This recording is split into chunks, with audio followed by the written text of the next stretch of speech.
The baby of a billionaire cries incessantly in the hotel lobby until a black cleaning lady does the unthinkable. "Miss, get away from that child immediately." The sharp voice of Vivian Montgomery, executive manager of the Grand Plaza Hotel, echoed through the luxurious marble lobby, causing all the guests to turn toward the scene unfolding before them. Amanda Silva, 28, a night cleaner at the hotel for 3 years, stood motionless beside the crib where the 9-month-old baby had been crying desperately for over 2 hours. Her hands, calloused from cleaning, trembled slightly as she watched the child writhe in agony. Little Henry Blackstone, son of oil tycoon Jonathan Blackstone, was clearly in pain. Amanda recognized those specific signs: the arching of his back, his clenched fists, the piercing cry that pierced her ears. It wasn't hunger. It wasn't sleep. It was something that she knew all too well. "I told you to stay away." Vivian approached with furious steps, her Louboutin heels pounding on the marble floor like hammers. "You're paid to clean, not to touch the children of our millionaire guests." Amanda swallowed hard, her eyes darting around the crowded hall. Executives in Armani suits tapped impatiently on their cell phones. Socialites, covered in jewelry, whispered to each other, and everyone seemed irritated by the incessant crying that echoed off the gilded walls of the five-star hotel. "Ms. Montgomery," Amanda said softly, her voice almost inaudible over the baby's cries, "I think I know what's wrong with him. I worked in daycare for 5 years before coming here." "You think?" Vivian interrupted her with a cruel laugh. "A cleaning lady who didn't even finish high school thinks she knows better than the certified French nanny who used to take care of him, better than the family's private pediatricians." Mr. Blackstone, an imposing 52-year-old man, paced back and forth in a complete panic. His wife had flown to Paris on a family emergency, leaving him alone with Henry for the first time. The French nanny had been fired that morning after an argument, and now he was completely lost. "Please," Amanda tried again, watching as the baby violently rejected the bottle they offered him. "He's not hungry. Look how he arches his back when you try to lay him down. It's severe reflux combined with food intolerance." "Security!" Vivian shouted, signaling to 2 uniformed men who immediately approached. "Remove this employee from the main hall. She is disturbing our VIP guests." Amanda felt her heart race, but she didn't move. For 3 years, she had cleaned those hallways in silence, invisible to the elite who walked on the marble she polished every night. She had raised her 2 younger brothers alone after her mother died, becoming an expert at soothing desperate babies during endless nights of crying. $50,000. Blackstone's voice cut through the tension like a knife. "For whoever can stop my son from crying in the next 10 minutes. The hall fell silent except for Henry's screams. Vivian smiled maliciously, approaching Amanda with eyes shining with cruelty. "Did you hear that, dear? $50,000. More than you earn in 2 years scrubbing floors. But of course, someone like you could never achieve such a thing. Better get back to your brooms before you lose even that job." Amanda's eyes met those of an elegant gray-haired lady sitting in the nearby leather armchair. The woman watched her with growing interest, seeming to recognize something the others couldn't see. Amanda took a deep breath, looking once more at the baby struggling in pain. For years, everyone had treated her as invisible, as if her hands were only good for cleaning up after important people. But now, in the face of all those looks of contempt, something inside her refused to back down. If you are enjoying this story of how prejudice can blind people to solutions that are right in front of their eyes, don't forget to subscribe to the channel to find out if a simple cleaning lady can really do what expensive doctors and certified nannies have failed to do. "You have 5 seconds to get out of my hallway before I call the police," Vivian hissed, positioning herself between Amanda and the crib like a snake protecting its territory. Her expensive $300 perfume couldn't mask the venom in her voice. Amanda stood her ground, watching Henry writhe in agony. 3 years of silently cleaning those hallways had taught her to read people, and Vivian Montgomery was an open book of insecurity disguised as superiority. The 42-year-old woman had climbed her way up the hotel ladder through corporate politics and fake charm, but she had never faced a real crisis situation. "Ma'am, I really can help," Amanda insisted, her calm voice contrasting with the chaos around her. "This baby has infant colic combined with reflux. The position you're using to hold him is making everything worse." "Position?" Vivian laughed cruelly, making sure to speak loud enough for all the guests to hear. "A cleaning lady who probably can't even read properly wants to give medical advice? What a joke." The malicious whispers spread through the hall like wildfire. Amanda felt her cheeks burn, but not with the shame they expected to see. It was pure anger, fuel she had learned to turn into determination over years of caring for her younger siblings alone. Blackstone remained desperate, trying everything he could think of. He offered bottles, rocked the baby in various ways, played classical music on his cell phone. Nothing worked. Henry just screamed louder, his little face red from the effort, his tiny fists clenched in agony. "Mr. Blackstone," the elegant gray-haired lady approached discreetly. "Allow me to introduce myself. I am Dr. Catherine Wells, a retired pediatrician with 40 years of experience." She gave Amanda a meaningful look. "This young lady is correct in her assessment. The baby shows all the classic signs mentioned by her." Vivian paled, but doubled down on her cruelty. "Doctor, with all due respect, this employee is clearly trying to take advantage of Mr. Blackstone's desperate situation. People like her always do that." "People like her?" Dr. Wells repeated with a raised eyebrow, her icy tone cutting through the air. Amanda closed her eyes for a moment, remembering the endless nights when she was only 17. Her mother had died in a car accident, leaving her responsible for her 3- and 5-year-old brothers. Marcus had exactly the same symptoms as Henry. He cried for hours on end, refused food, arched his back in pain. There was no money for expensive pediatricians or certified French nannies. There was only a determined teenager, sleepless nights at the public library, researching on ancient computers, and an inner strength that refused to let her brother suffer. She had become an expert out of necessity, not privilege. "Mr. Blackstone," Amanda said, completely ignoring Vivian, "his son needs to be held upright with his head slightly elevated. Reflux causes stomach acid to rise, causing intense pain.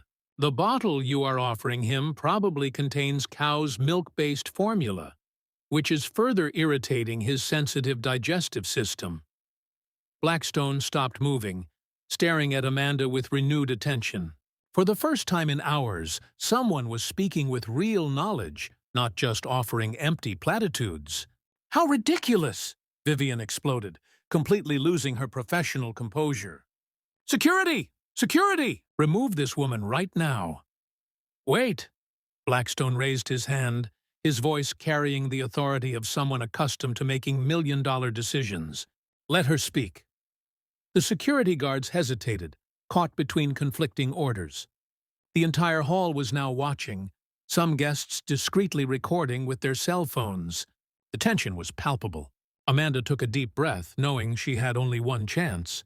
"Sir, when my brother Marcus was this age, he spent 3 weeks crying just like this. The doctors at the health clinic said it was normal, that it would pass. We almost lost him to dehydration before I figured out what was really going on."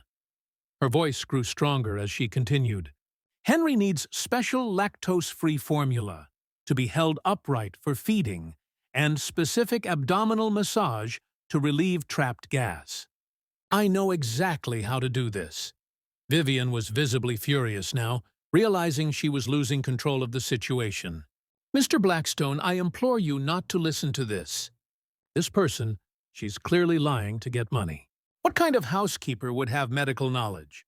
"The kind who raised 2 younger brothers on her own," Amanda replied with unshakable dignity. "The kind who spent 5 years working in a specialized daycare center before needing to take this job to pay the bills. The kind who has been studying child development in her spare time for over 10 years. Dr. Wells nodded approvingly. Practical experience is worth more than any degree sometimes. This young woman knows what she's talking about. Blackstone looked at his son, then at Amanda, then at the crowd of expectant faces around them. 50,000 was nothing to him, but peace of mind was priceless. And for the first time in hours, someone was offering real hope. "You have 2 minutes," he finally said.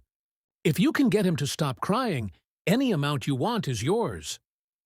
Vivian turned pale.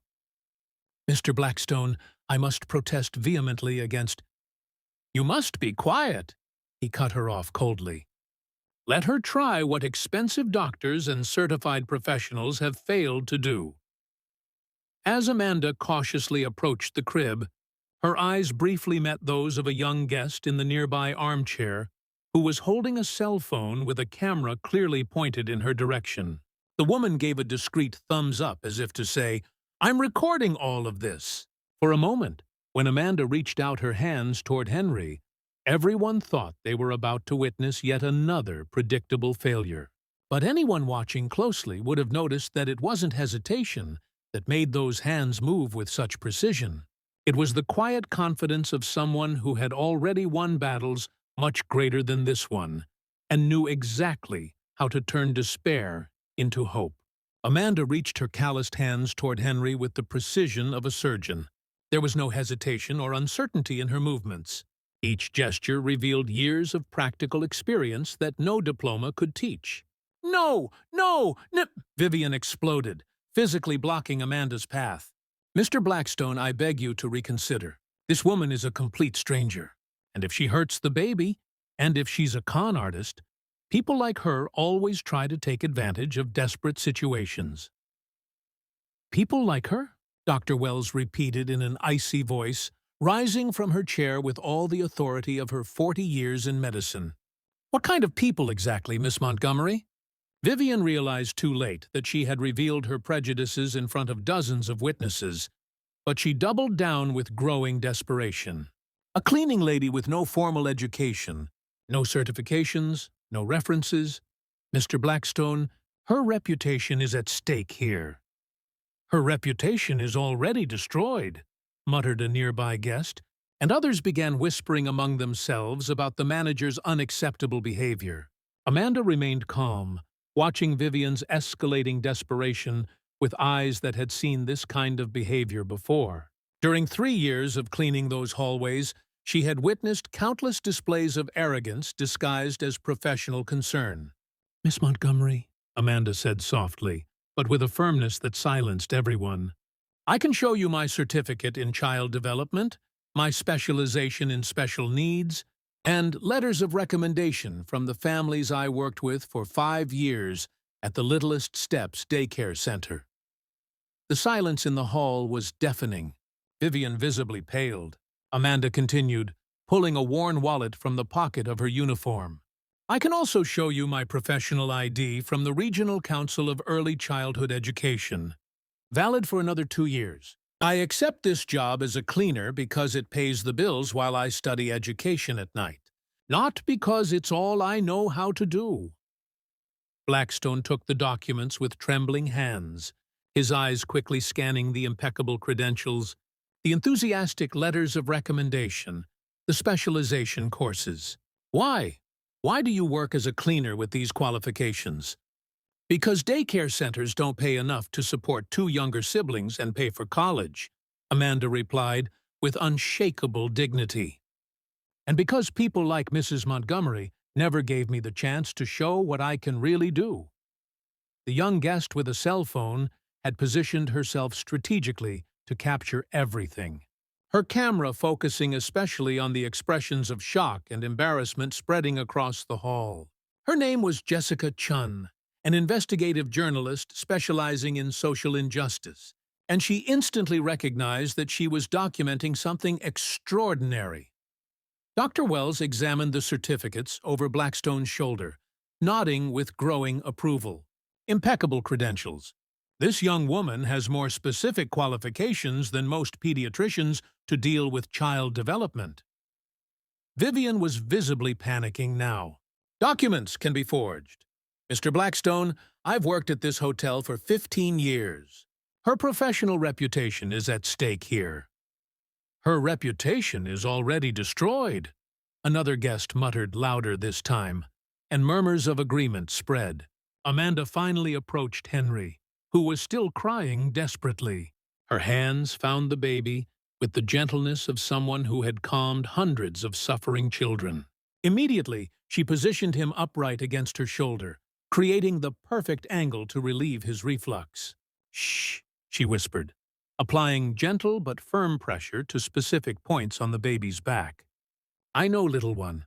I know it hurts, but we'll get through this together." Henry calmed down slightly, his cries subsiding to broken sobs. The entire hall held its breath. "He needs formula that's lactose-free and cow's milk protein-free," Amanda explained calmly as she continued the specialized massage. "What you're offering him is irritating his sensitive digestive system. He also needs to be fed in small amounts, more frequently, always in this upright position." Blackstone watched in fascination as his son, for the first time in hours, showed real signs of relief. "How do you know all this?" "My brother Marcus was born with the same problem," Amanda replied, her eyes never leaving Henry. "He spent 3 weeks in the hospital because no one diagnosed him correctly. We almost lost him. That's when I decided I would never let a child suffer like that again if I could help it." Jessica Chun continued to record everything, capturing not only the baby's miraculous transformation, but more importantly, the progressive humiliation of Vivian Montgomery, who watched her authority crumble before dozens of witnesses and cameras. "That's impossible," Vivian whispered, watching Henry finally relax in Amanda's arms. "She's just a cleaning lady." "Was," corrected Blackstone, his voice laden with newfound respect. "Ms. Amanda, I would like to make you an offer." But before he could continue, Henry vomited violently, covering Amanda's uniform with a nauseating mixture of poorly digested formula. Vivian smiled maliciously, as if this validated all her previous objections. "Perfect," Amanda murmured calmly, cleaning the baby with practiced movements. That was to be expected. His digestive system was rejecting the inappropriate formula. Now that he's expelled everything, we can begin the correct treatment. She took a small clean towel from her cleaning cart and wrapped Henry with professional precision. "Mr. Blackstone, I need someone to go to the nearest pharmacy and buy formula specifically for babies with food intolerance, Similac Alum or Nutrimin brand. We also need bottles with anti-colic nipples." "I'll go," Dr. Wells offered immediately. "I know exactly what to look for." As the doctor hurried away, Amanda continued to apply specialized soothing techniques. Henry was noticeably calmer now, his eyes finally focusing instead of writhing in agony. "Vivian," Blackstone said without taking his eyes off his son, "I'd like to speak with you privately now." The tone was icy, definitive. Vivian knew her 15-year career was about to end, but she still tried one last desperate gambit. "Mr. Blackstone, I was only protecting the hotel's interests. If anything had gone wrong with his son at the hands of this person, it would have been a public relations disaster. The only person who created a public relations disaster here was you," he replied coldly. "And I'm beginning to wonder how many other talented people have been prevented from helping because of your personal prejudices." Jessica Chun approached discreetly, her camera still rolling. "Excuse me, I'm a reporter for the Washington Post. I'd like to ask if you would like to comment on this situation for a story on discrimination in elite establishments." Vivian turned pale. The last thing he needed was national exposure of his behavior. Amanda, still calming Henry, looked directly at the camera for the first time. "I just wanted to help a child who was suffering. The rest doesn't matter." But in his eyes, there was something else. A quiet determination that suggested she had been preparing for a moment like this for much longer than anyone could imagine. During 3 years of observing the elite in the marble hall, she had learned much more than cleaning techniques.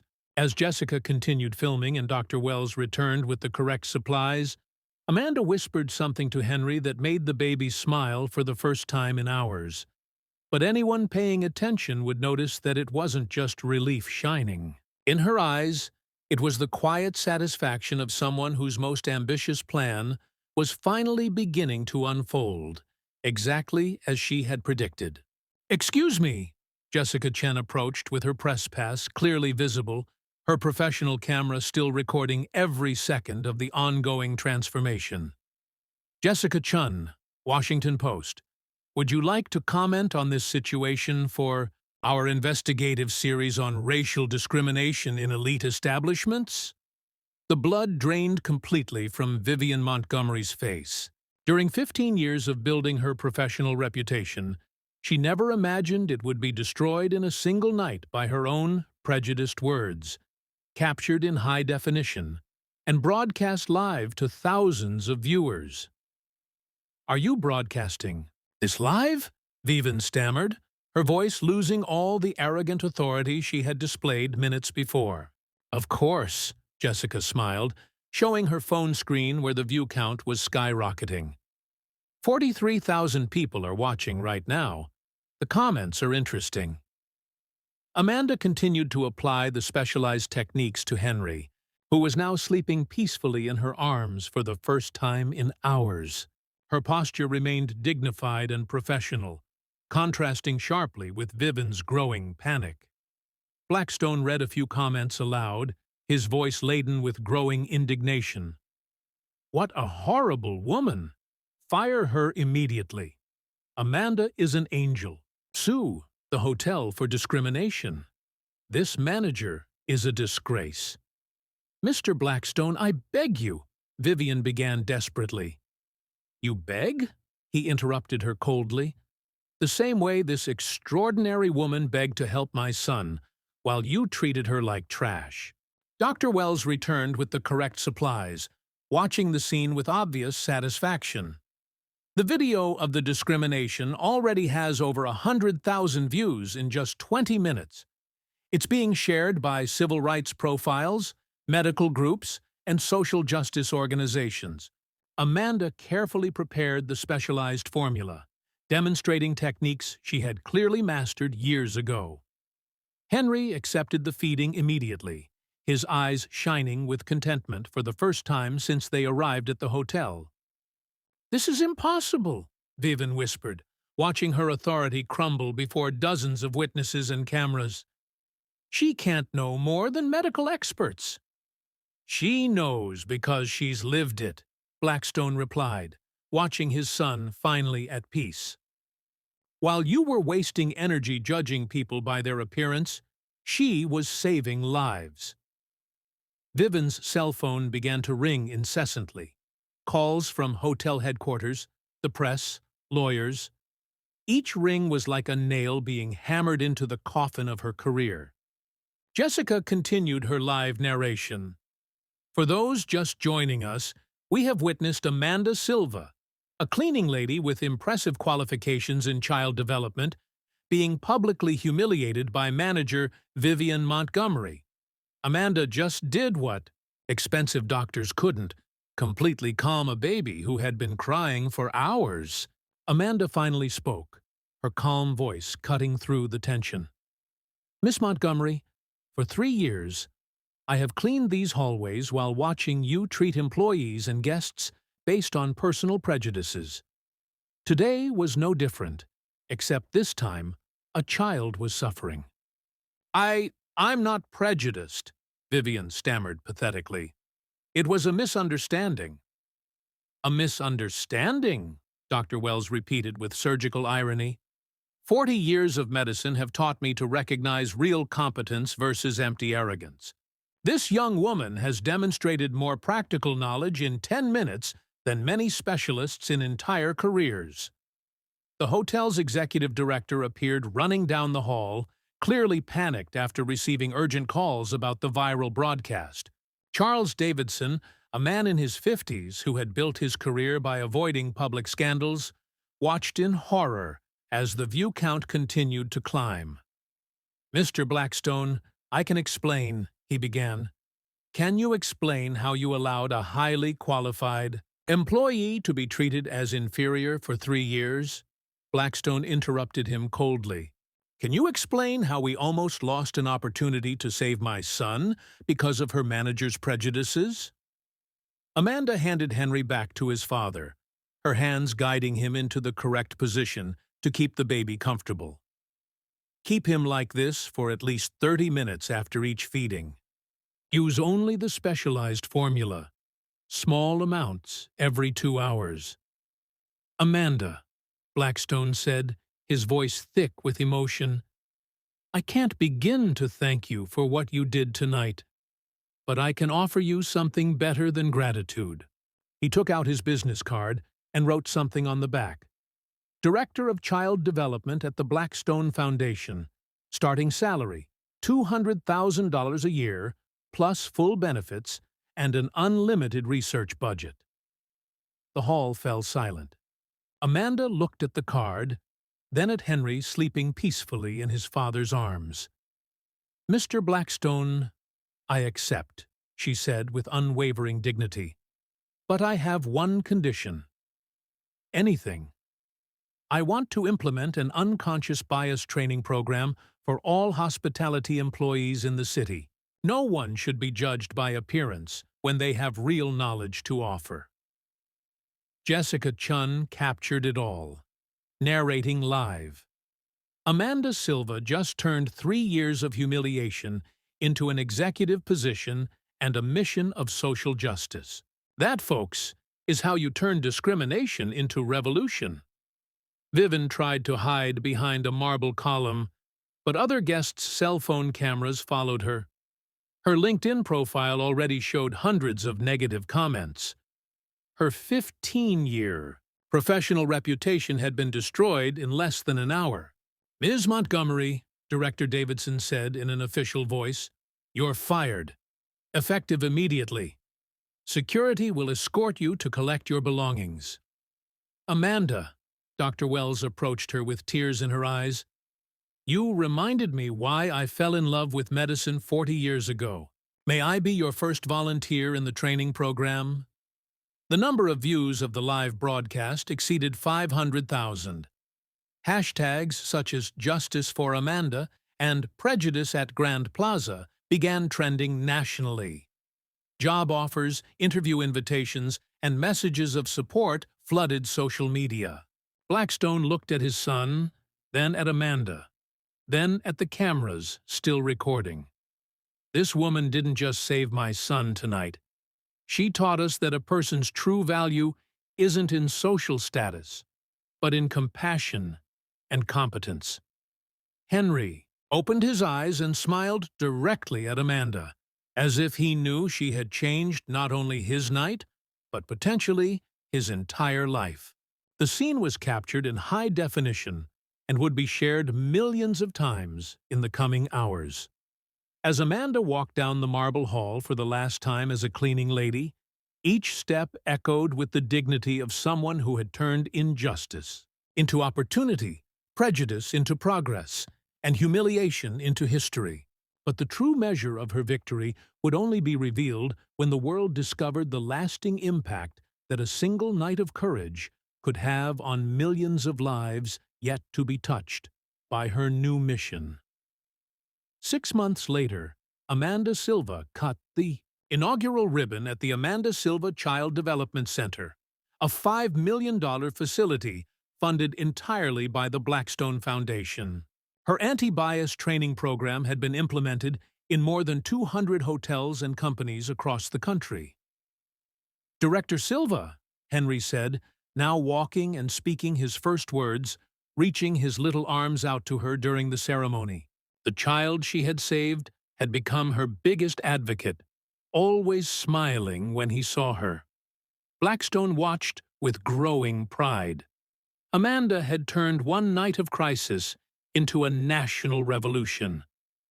Our program has now trained over 10,000 hospitality employees, completely changing how people are treated regardless of social status. Meanwhile, Viv in Montgomery was wiping tables at a roadside cafe. The only position she could get after the viral video completely destroyed her professional reputation. Her 15 years of hotel experience were worthless after employers discovered her history of discrimination, documented in high definition. Dr. Wells, now the center's medical coordinator, shared the impressive statistics. Since Amanda took over, we have identified and treated over 300 children with special needs who had been misdiagnosed. Her practical approach has revolutionized our field. Jessica Chun, promoted after her reporting won National Journalism Awards, documented everything. Amanda's story proves that real competence always triumphs over superficial prejudice, but only when someone has enough courage to stand up to injustice. Amanda, now wearing her lab coat embroidered with Dr. Amanda Silva, child development specialist, smiled for the cameras. 3 years ago, I was invisible in these hallways. Today, I lead a team of 50 professionals dedicated to ensuring that no child suffers from a lack of understanding or prejudice. The true measure of success was not just in the impressive numbers or national recognition. It was in the fact that Henry slept peacefully every night, hundreds of families had found specialized help, and thousands of employees had learned to see beyond appearances. The best revenge, Amanda concluded during her inauguration speech, is not to destroy those who have hurt you. It is to build something so meaningful that it transforms the whole world, a better place for everyone. Justice had been served not with bitterness, but with purpose. Amanda proved that when you combine real knowledge with unwavering courage, you can turn a single night of humiliation into a lifetime of positive impact. If this story of transformation through dignity and competence has touched your heart, subscribe to the channel for more stories that prove that true strength comes from those who dare to be authentic in a world that insists on superficial judgments.